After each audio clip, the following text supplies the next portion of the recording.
नमस्कार, जय महाराष्ट्र। मी सचिन मदने, युवासेना जत तालुका प्रमुख।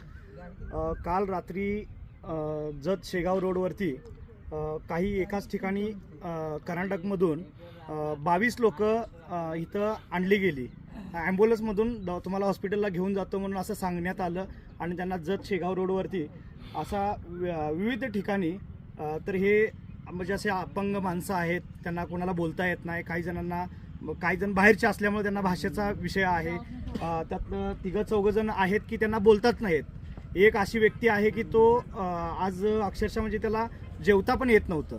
तर असा तो रुग्ण जो होता तो रुग्ण आज आपण जत सिव्हिल हॉस्पिटलला ॲडमिट केलेला आहे। तर अशा पद्धतीनं म्हणजे माणुसकी काही शिल्लक राहिलेली नाही। आज ऊन बघताय तुम्ही, टेम्परेचर बघताय, अशा टेम्परेचरमध्ये हे बिचारे असेच रस्त्याच्या कडेला तडफडत होते। तर सकाळी आम्ही सर्वजण आमच्या वार्डातली लोक असतील, लोकप्रतिनिधी असेल, आम्ही सगळ्यांनी हे राघवेंद्र दादा तिथं आले, त्यांची गाडी घेऊन आले। तर अक्षरशः आम्ही शेगावच्या पुढंपासून ते वळसंग, विजापूर ह्या सगळ्या रस्त्याला आम्ही फिरलो। अशी लोक प्रत्येक ठिकाणी एक दोन व्यक्ती असा तिने रात्री गाडीतून खाली टाकून दिले, त्यांना ॲम्ब्युलन्समधून खाली टाकून दिले।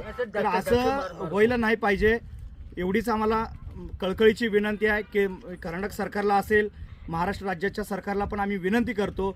या राज्याचे मुख्यमंत्री असेल, उपमुख्यमंत्री असेल, आम्ही त्यांना एक निवेदनाद्वारे त्यांना कळवतो की अशा व्यक्तींच्यासाठी आपण एखादं कुठलं तर तुमच्या आता मुस्तफा फाउंडेशन मिरजला आहे, तर अशा सामाजिक कार्य करणाऱ्या संस्थांसाठी तर चांगलं त्यांना थोडं वर्ण निधी देऊन, एखादं मोठं कुठं तर त्यांना जागा देऊन, एखादा मोठा निवारा त्यांना जर केला, तर असे जर सामाजिक कार्य करून जर अतिशय चांगल्या पद्धतीनं ह्या माणसांची आपल्या माणुसकी ठेवून आपल्या कुटुंबाप्रमाणे जर सांभाळत असतील, तर त्या माणसांना त्या फाउंडेशनला सहकार्य केलं पाहिजे, त्यांना भरघोसा निधी दिला पाहिजे।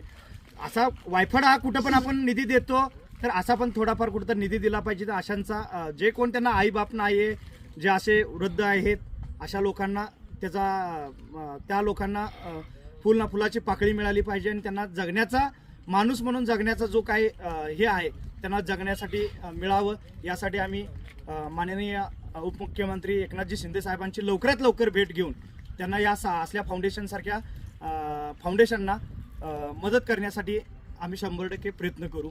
आणि पश्चिम महाराष्ट्रात कुठेतरी खरोखर हे असं मोठं एक निवारण झालं पाहिजे, आश्रम झालं पाहिजे, यासाठी आम्ही 100% प्रयत्न करू। धन्यवाद।